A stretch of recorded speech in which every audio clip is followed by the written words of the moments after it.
식물성 고기로 만든 햄버거에서 이제는 당근으로 만든 연어, 녹두로 만든 달걀까지 대체 단백질 시장은 점차 확대되고 있는데요.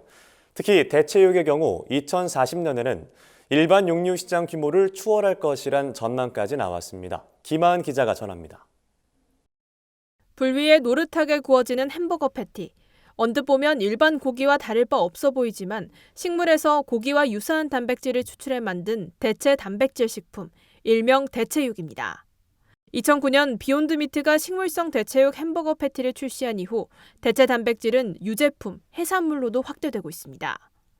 이저스트는 2017년 녹두를 원료로 만든 달걀을 개발해 3년 만에 1억 개 이상 판매했고 오션 허거푸드는 토마토로 만든 참치 등을 개발하고 있습니다. 코로나19 이후 건강, 환경, 동물 복지 등 사회 환경 부분의 지속 가능성에 대한 관심이 높아지면서 앞으로 대체 단백질 시장은 더 확대될 거란 전망이 나왔습니다. 한국무역협회 국제무역통상연구원이 최근 발표한 대체 단백질 식품 트렌드와 시사점에 따르면 대체 단백질 식품 시장은 2035년 약 3천억 달러, 우리 돈으로 약 330조 원 규모로 성장할 것으로 기대됩니다. 특히 대체육의 경우 2030년엔 전 세계 육류 시장의 30%를, 2040년엔 60% 이상을 차지해 기존 일반 육류 시장 규모를 추월할 것으로 무역협회는 전망했습니다. 무역협회는 보고서를 통해 단백질을 재배, 사육하는 시대에서 추출, 발효, 배양하는 시대로 전환되고 있다며 대체 단백질 식품군 확대, 동물세포 배양 방식 상용화, 기업 간 기술 협력 확대, 중국 시장 공략 대두 등 4가지를 주요 트렌드로 꼽았습니다.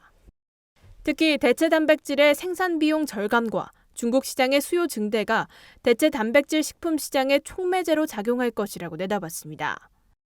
특히 배양육의 경우 이제 생산 비용이 하락할 경우에 굉장히 큰 확장성이 있기 때문에 주목을 할 필요가 있다는 취지로 중국 시장의 경우에는 육류 소비 생산에서 가장 좀 큰 부분을 차지하는 시장이고 대체육으로 대체될 경우에는 큰 시장 기회가 있기 때문에 전문가들은 대체 식품 시장이 지속적으로 성장할 것으로 예상된다며 대체 단백질 기술 연구 개발에 대한 정부 차원의 지원이 확대될 필요가 있다고 설명했습니다.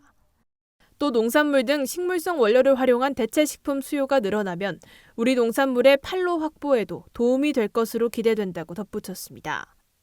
탄소 배출과 문제라든지 여러 가지 문제들이 얽혀 있다 보니 시장은 말씀하신 것처럼 커질 수밖에 없을 것 같아요. 농업과 식품업계가 같이 연동해서 할 수 있는 여지는 충분히 있죠. 적합한 품종 개발이라든지 농업, 농산물 생산 연결돼가지고.